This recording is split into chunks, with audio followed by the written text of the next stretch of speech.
Patriotic citizens celebrate 43 years of independence.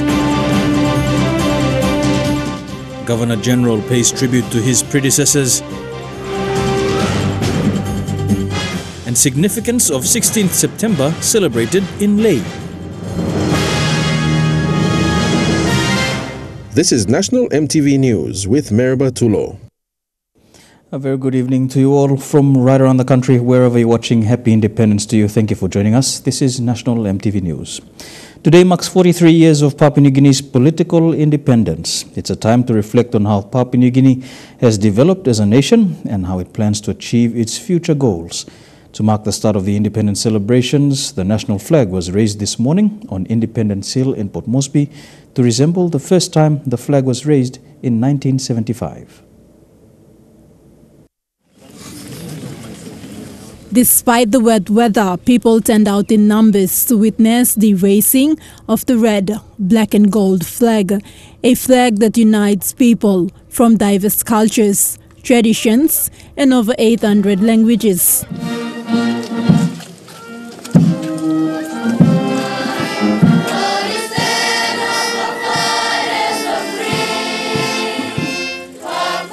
The general feeling for those who attended was of patriotism, a feeling that unites all Papua New Guineans from the New Guinea Islands to the southern region, the Momase and the Highlands region. We have much to celebrate and much to be proud of. I would like to remind you of the preamble of the National Constitution. This is a constitution that was developed with great care by our forefathers and adopted by our nation 43 years ago. The words and the meaning embraced by our fathers are relevant today as they were relevant in 1975. Our Constitution states that we are united in one nation. It honors our ancestors and our customs and traditions of our people. Our Constitution pledges us to guard our noble traditions and Christian principles and pass this on to the next generation who come after us. Prime Minister Peter O'Neill was the guest speaker this morning, highlighted that PNG's unity has been underpinned by its continuous growth and its development as a nation, highlighting that the year 2018 will also mark another history for PNG as it hosts the APEC Leaders Summit in November. The Prime Minister says it will be a time to promote our nation to the Asia-Pacific economies. In November, presidents, prime ministers and ministers from some of the largest economies of the world will visit our country. This is our time to show the world true Papua New Guinea. APEC is promoting our nation.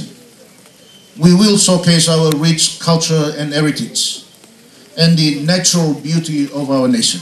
The raising of the PNG national flag remains an important part of the independence celebration. It was here on September 16, 1975, that the first PNG national flag was raised. And this tradition will continue for generations to come. Thekla Gunga, National EMTV News. The weekly Walk for Life program led by NCD Governor Paul Sparkop continued this morning despite light showers in Port Moresby. Though it was a short walk, the red, black and gold was everywhere as proud citizens joined the NCD Governor's walk from the police headquarters to downtown Port Moresby to the field opposite the Sir Hubert Murray Stadium. The walk ended with warm-down exercises and a bit of entertainment to celebrate Papua New Guinea's independence. Governor General Grand Chief Sir Bob Dadai celebrated the country's independence celebration with the people of Gulf Province. He travelled with Gulf Governor Chris Haiveta to the province and made history as the first Governor General to visit the graves of his predecessors, former Governor Generals, the late Sir Tore Loko Loko and Sir Vincent Sere Eri. Grand Chief Sir Bob Dadai also visited and met with village chiefs of Yokea and Moveave. The people of Move Ave were happy to host the GG Grand Chief Sebob Dadai at their village on his first visit to Gulf Province.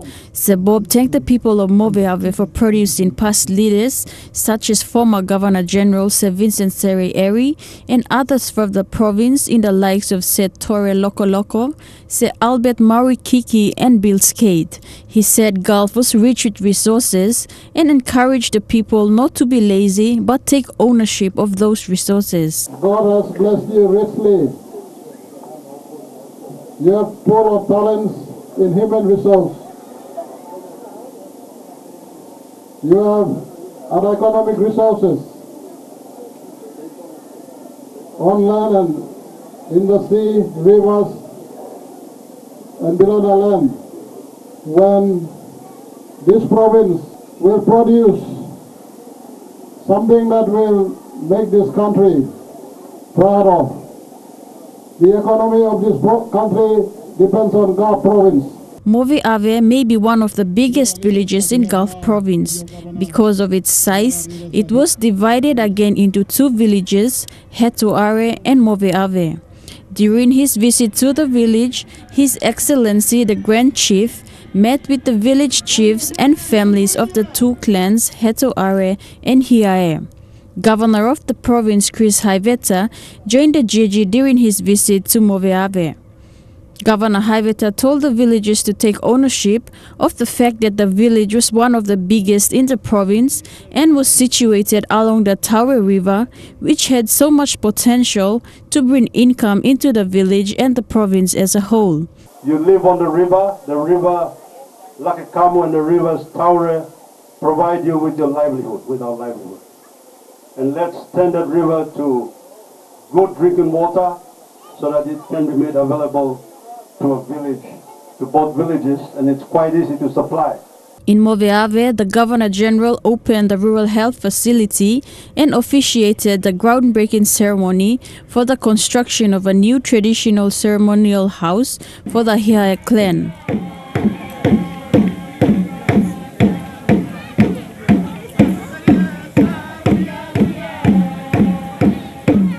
Charlene Airy, National MTV News.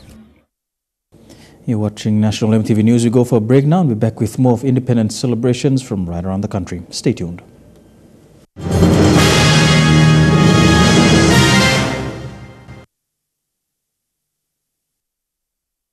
Welcome back to National MTV News. Chairman of PNG Church Foundation and Anglican Foundation Bishop Denny Breguka will walk the Kokoda track tomorrow. The walk is to raise funds to support the work of Anglicare and the PNG Council of Churches. Bishop Guka said it is his personal conviction to walk the track and raise funds for the church and its work within communities. The walkathon, codenamed Walkabout Elpim Lotu, is an initiative supported by the Anglican Diocese of Port Moresby. Bishop Guka says PNG Churches Foundation is an organization that supports the government through spiritual guidance. However, its work is not funded by the government or other donor agencies. The bishop appealed to the Christians in the country to support the foundation through a small donation of 3 kina. And I'm calling on all good Christians to give at least 3 kina from your heart to support the work of PNGCC, support the work of Anglicare PNG, because Anglicare PNG, as you know, is scattered right around PNG and is providing services, social services and development services to the grassroots people of Papua New Guinea. The Anglicare Foundation is a foundation that raises funds to support the work of Anglicare PNG. And the fundraising walkathon is a big way forward to help raise funds to support the work of Anglicare PNG. This is because mainly Anglicare PNG is supported by overseas donors.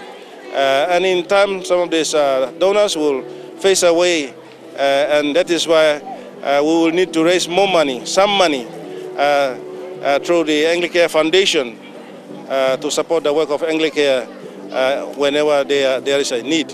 Due to the weather and rough terrains, the work is expected to take up to 6 days starting tomorrow. Nicholas Ramsden, son of former Anglican Bishop Peter Ramsden, also flew in from Uganda to join the team and walk the Kokoda track. 2007, I walked the track together with all of the Anglican bishops as a fundraising event.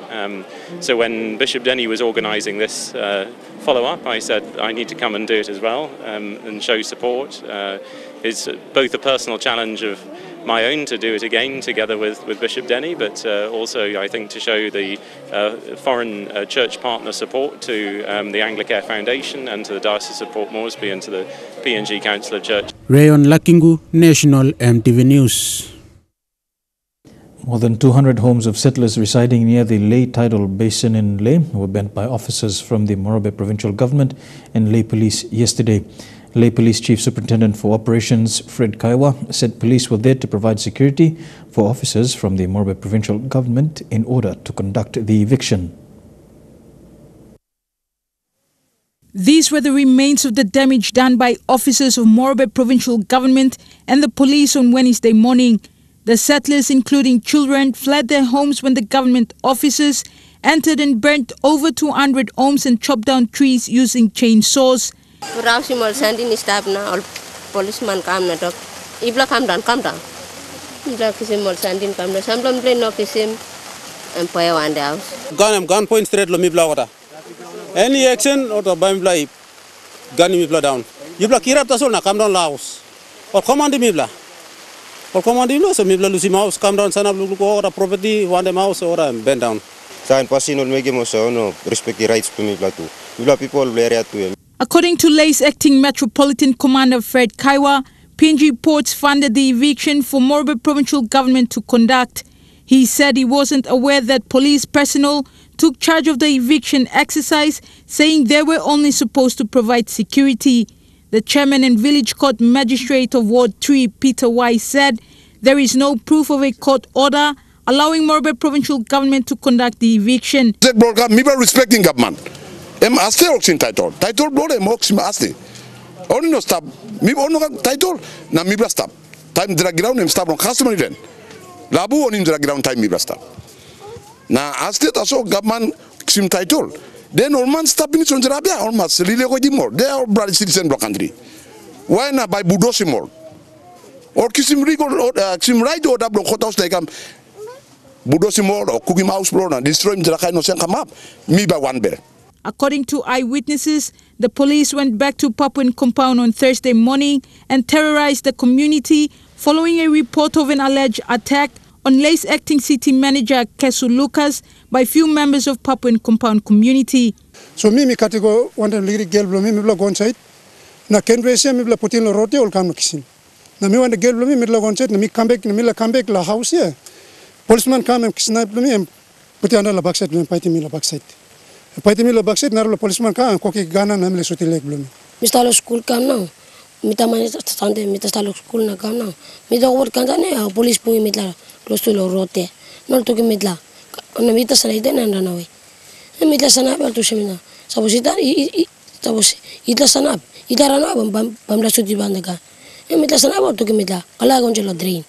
Musa mita kala gonjelo drain alto na mita sumora. All run your man go na go round him all tamblo na all kamanta beke na all kam swell lawyer all destroy lawyer go na all go na this lime evidence lo bullet lo le all shoot him all man longen na run him all lo look mi bla look all sam police force she got 5 blood rules protects lives and properties and number 1 preserve peace and good order number 3 prevent the crimes 4 detect and bring the offenders to justice 5 bring the law and order out to undeveloped areas.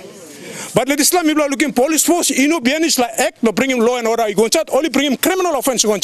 Julie Badui Owa, National EMTV News, Leh. Turning overseas now, Typhoon Mangkhut has savaged the main island of Philippines, killing at least 28 people. The superstorm's powerful winds blew roofs of homes and sparked flash flooding and landslides.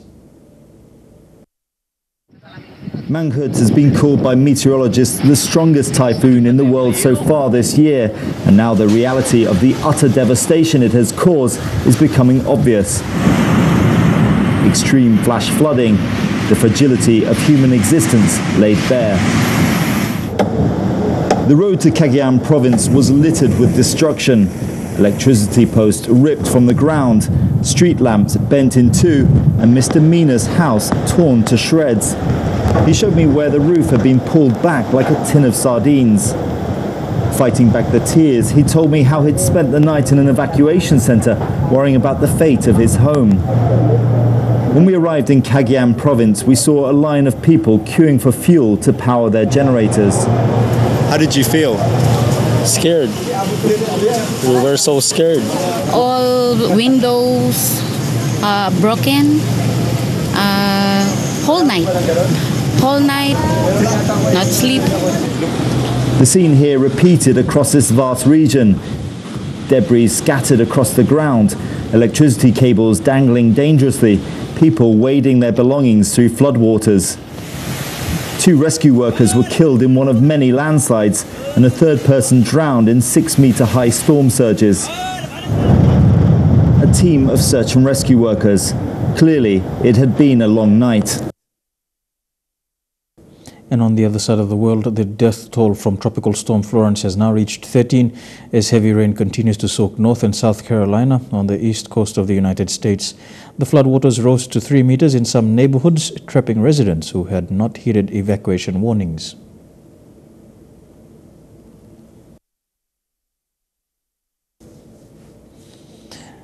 You're with National EMTV News. Stories making headlines overseas continue when we come back. Don't go away.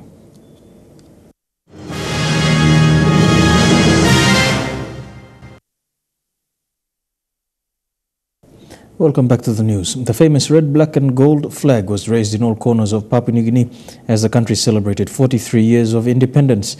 In the nation's capital, patriotic citizens were out in numbers to join in the festivities.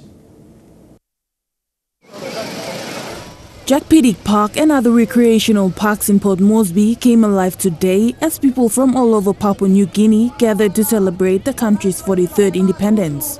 Fun games such as the famous greasy poles, traditional singings and more activities were done to enjoy the day. The day came alive when the Holy Wigman of Hela province brightened up the place with their amazing face paints and dances. We are proud because some people are Muslim or like Islam independence. So that's we are independent. So that means we are depending on ourselves. Dance groups from the highlands of Papua New Guinea to the coastal areas performed with their beautiful traditional attires. Mi plagor kita amama strong ruki mi independent na. Osemna mi plagor kita man American buna amama strong this plan dem blong mi plagor Papua New Guinea. The day was seen as a day where not only Papua New Guinea became independent, but a day to go back to our roots by keeping our culture, traditions and customs strong to be passed to the next generation. People encourage online look. One kind online Papua New Guinea promoting traditional culture, using modern material fabric or modern culture, modern culture, but promoting the real traditional culture. Michelle Stephen, National EMTV News. The date 16th of September is synonymous with the country's independence, but it also has its significance in Lay's war history. Described by some as the fall of Lay, the 16th of September, today's date, marks 75 years since Lay was liberated by the Allied forces from the Japanese troops in the year 1943.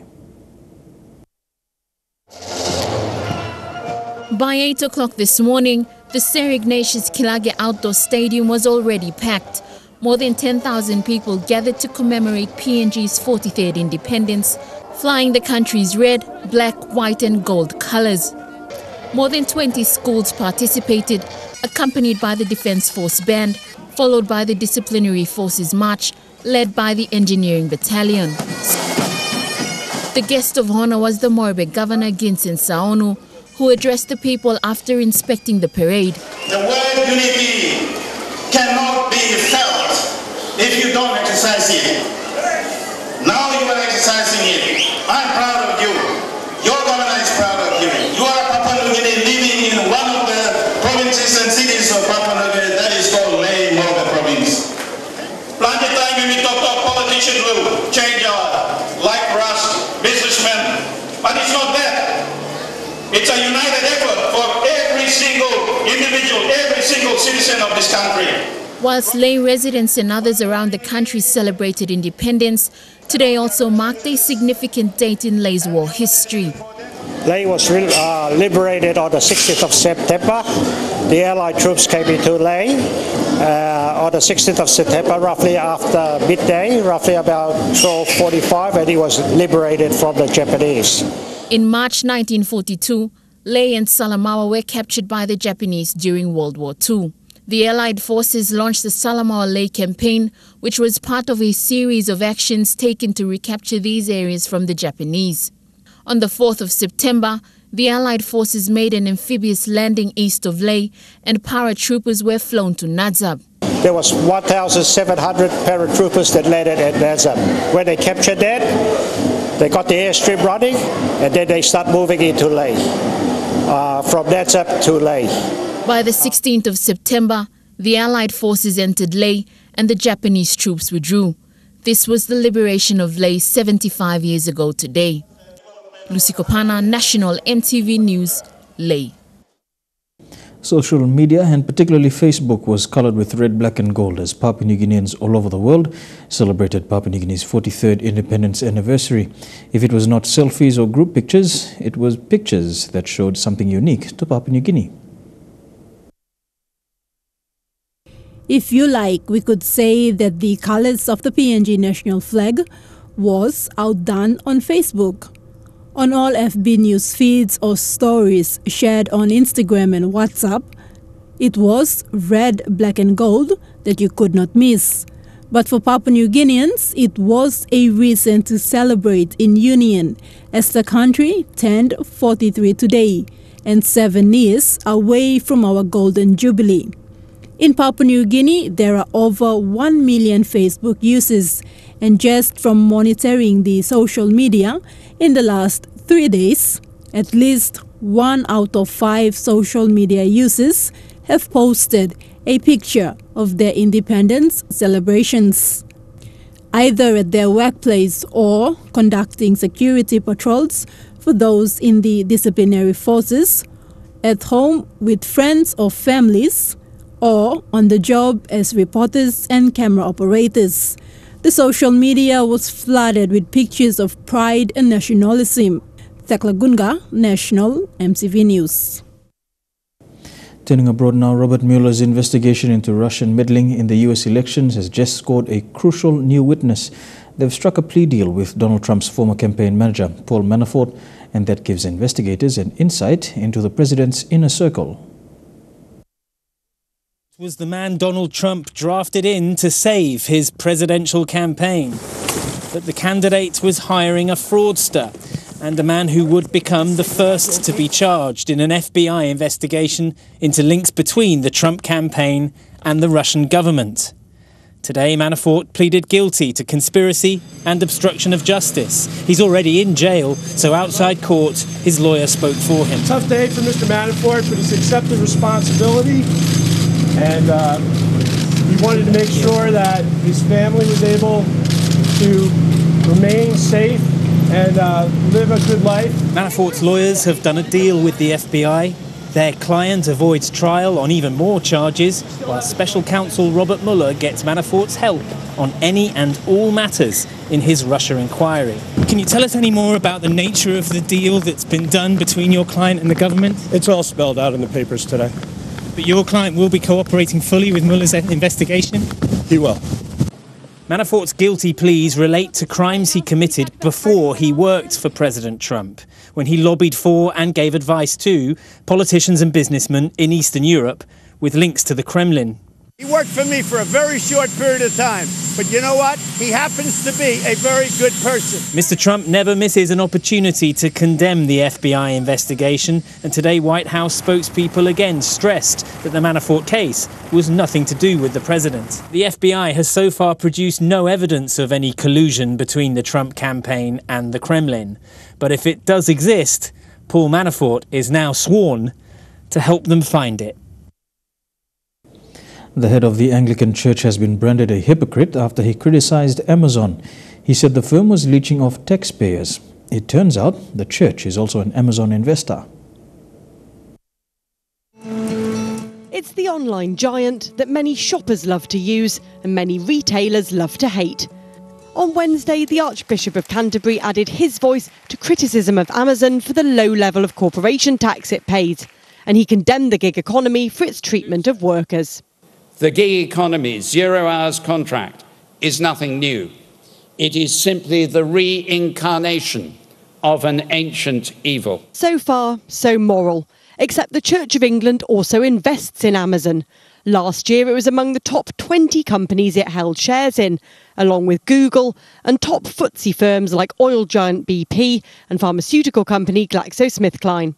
Investments which helped the church to see 7% returns last year. It's what pays for the church to keep going. If they don't secure these big increases, which they tend to do year to year, then we won't be able to, in a sense, sort of keep the show on the road and pay for housing, pay for pensions, pay for ministries. This isn't the first embarrassment for the church. It once held a stake in payday lender Wonga via an investment fund. And it still has shares in Sports Direct, which has previously been accused of poor treatment of warehouse workers. The Church of England said in a statement, "We take the view that it is more effective to be in the room with these companies seeking change as an active shareholder than speaking from the sidelines." The church has come under fire in the past for some of the companies it's invested in, but they don't just put money into stocks and shares. The church also has some lucrative property assets like the Hyde Park estate here in central London. Overall, the total value of the church's investment fund stands at a whopping £8.3 billion. Holding shares gives investors a voice, but with a stake believed to be under £20 million, the church may struggle to make itself heard at the world's second most valuable company. Smokers in Auckland, New Zealand can no longer be able to light up in licensed areas just outside of bars and restaurants. The policy is already frustrating pub owners who say more cigarette butts will end up in the city gutters. Out in Auckland, a few drinks, maybe a few ciggies, while you're sitting on the street outside the bar. Not anymore. It makes no sense to me why the council is doing this. It's not a money revenue gathering exercise for them. Maybe it's just a feel-good exercise. Auckland Council's aiming to make the city smoke-free in line with the government's Smoke-Free 2025 goal. The latest step is banning smoking tobacco at licensed premises. It's rolling out as bars and restaurants renew their outdoor dining licences. Basically, the policy is that you cannot smoke on a council-rented piece of land or leased bit of land, but 1 centimetre outside of that leased land, you can smoke. So for us, it's just ridiculous. Standing here, I'm inside the licensed outdoor dining area and I'm banned from having a cigarette. But standing here, I'm free to have a cigarette, and bar owners I've spoken to say that means that more butts are going on the ground. Luke Dallow says when people could sit at the tables and smoke, they'd use the ashtrays. Now his staff are cleaning up butts from the garden and gutter. We probably clean up, I would say, around about 100 butts every morning. That's before they blow down the road, every morning outside our area. Patrons News Hub spoke to were supportive of smoke-free dining areas, but were baffled by the policy. Although, yes, it's great that you're saying no smoking outside, the fact that literally someone can sit on that bench and be smoking seems pretty ridiculous, to be honest. They should have designated smoking areas, because if someone comes to a bar and a drink where you expect to be with other adults, you should have a choice whether you want to smoke or not smoke. Auckland Council says the success of the policy depends on social pressure, hoping shunting smokers to the street makes lighting up so inconvenient people don't bother. A World War II veteran is taking his second leap of faith 74 years after answering the call. 94-year-old Harry Reid had not attended a parachute jump since 1944 when he landed at Normanby. This time he knew he would touch down safely. 74 years since he first jumped out of a plane, Harry Reid is taking to the skies once again. The 94-year-old war veteran is undaunted by what lies ahead. Free-falling over Wiltshire, strapped to an instructor in peacetime, is a far cry from when he launched himself into the unknown as a soldier over Normandy, armed with a gun and calling on reserves of courage that few of us will ever truly comprehend.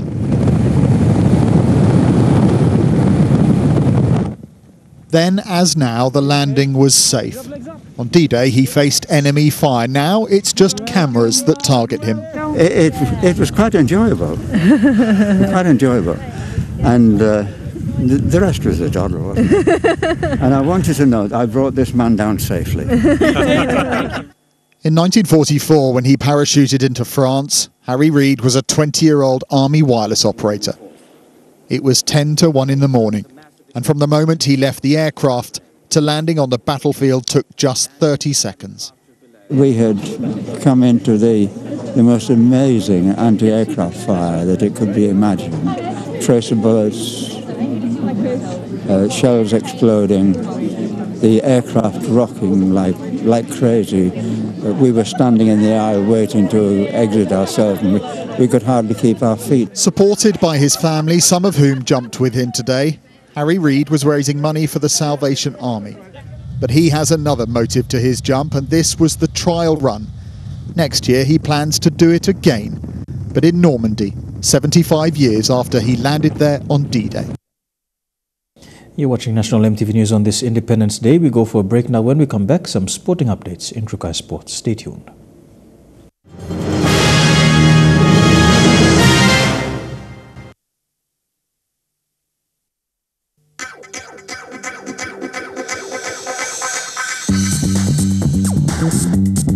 Trukai Sports.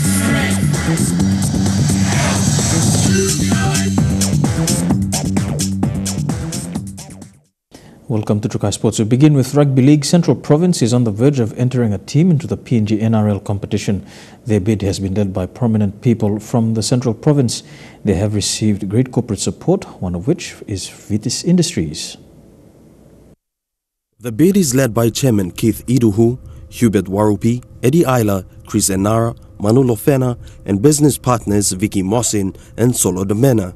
But we also are indigenous and tribal to this unique part of the country that we host the capital. And I believe it's about time that Papua New Guinea looks back to us and gives us an opportunity to showcase our talent and give us an opportunity to be part of this country, to be part of the national sport, and to be part of a great thing in the game of rugby league that Papua New Guinea nurtures and is so passionate about. They are not only focused on men's participation in the sport, but to also involve schools through the rugby development program and women. Essentially, one of the key elements of our platform for the Dabar is the community service obligation. There's a foundation aspect of it that reaches out into passes a message of health and good life, good living. Core values to be shared through this foundation, so it's just exciting, really. Yeah. The team is confident they will be a force in the PNG National Rugby League competition next year. Viti's business representative Vicky Mossin says they are pleased to support the bid and are looking forward to the Central Dabaris compete in the PNG NRL competition next year. So there is no mistake in here that truly we promote our culture, Central Province culture, our diverse culture. It's so amazing. So with us on the board, believe us, will make a great impact in the province, in the country. The team has also received support from Governor Robert Agarobe, who says many Kumu greats have come from the Central Province and it is only fitting to have a team in the PNG NRL competition. We're looking at trying to be doing one thing, giving one thing the best we can, like in terms of agriculture, we're looking at one crop, one electorate.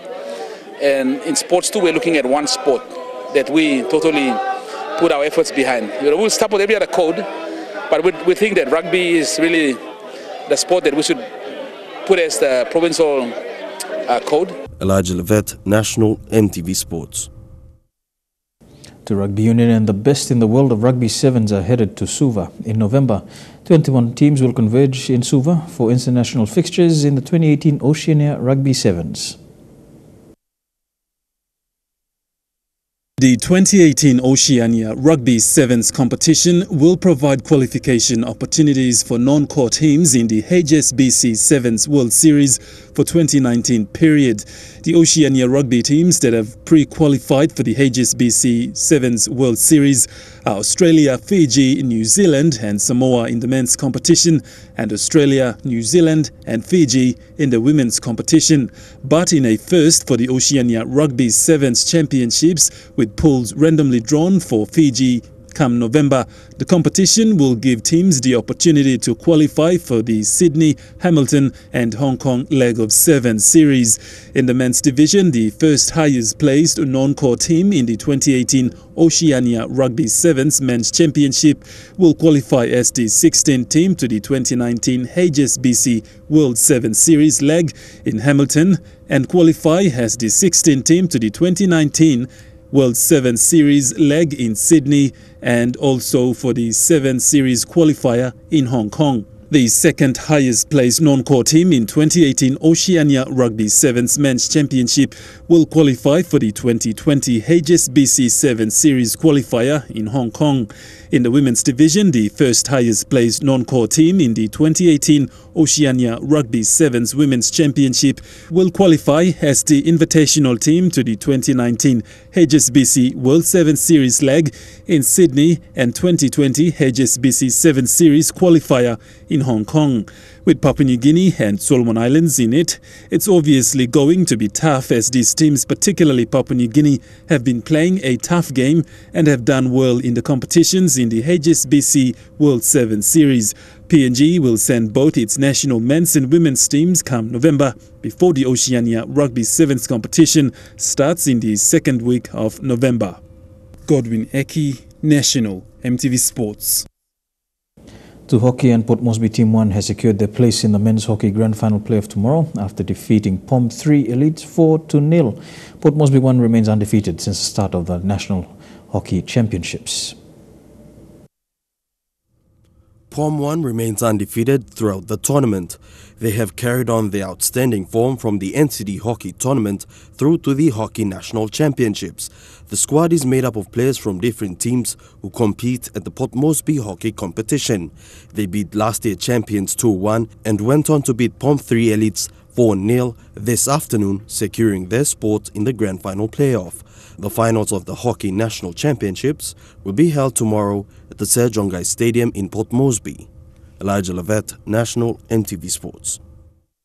And we go for a break and be back with more of Trukai Sports after these messages. Stay tuned.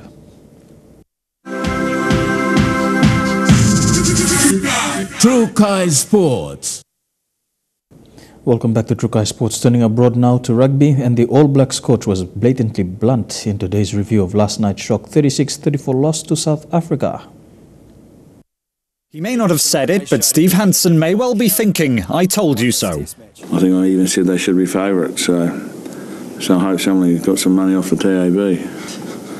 The dust has barely settled after last night's epic clash against the Springboks that saw 11 tries scored in the capital. And although the try tally may have been in the All Blacks' favour, the scoreboard certainly wasn't. We let them score far too many points. We gave them a big lead and we caught up, but catching up's not good enough. You've got to be in front at the end. 36 points was in fact a new record against the All Blacks on home soil. And a few of those were gift-wrapped for the Springboks courtesy of some poor decision-making. But despite the costly errors, they still had a chance to steal the match. Still wrenching it around, he scores! Should we have drop-kicked the goal? Yeah, of course we should have, and we had plenty of opportunity to, but we just didn't close it out, and there's the biggest learning.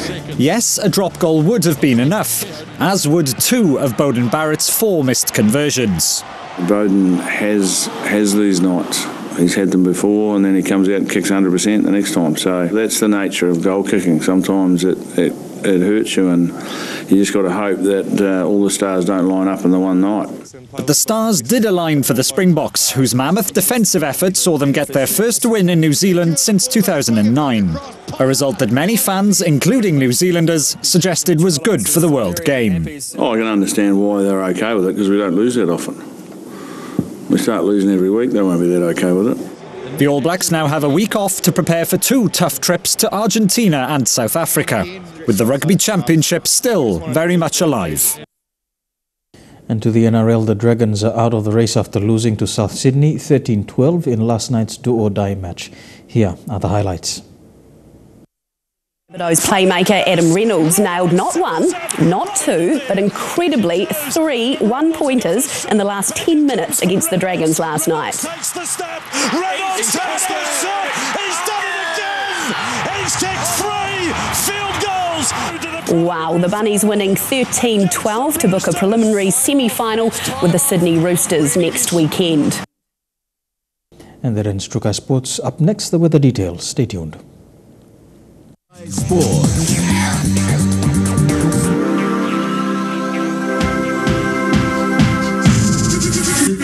Trukai Sports.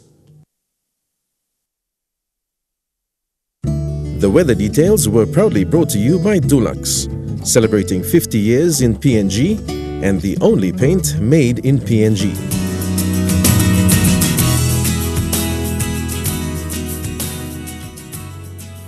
A quick look at the weather for the next 24 hours in the southern region. Rain and showers expected in Port Moresby, Kerma, Alotau and Daru. Thundery rain in Popoteta. To the Momase, rain and drizzles expected in Lae and Madang. Rain and showers in Wau. Cloudy, becoming fine for Wewak and Vanimo. To the New Guinea Islands region, cloudy with some showers later on for Lorengau, Kokopo, Rabaul and Buka. Thundery rain expected in Kavieng and Kimbe. And in the Highlands region, all the major centres can expect some showers over the next 24 hours with early morning fog clearing.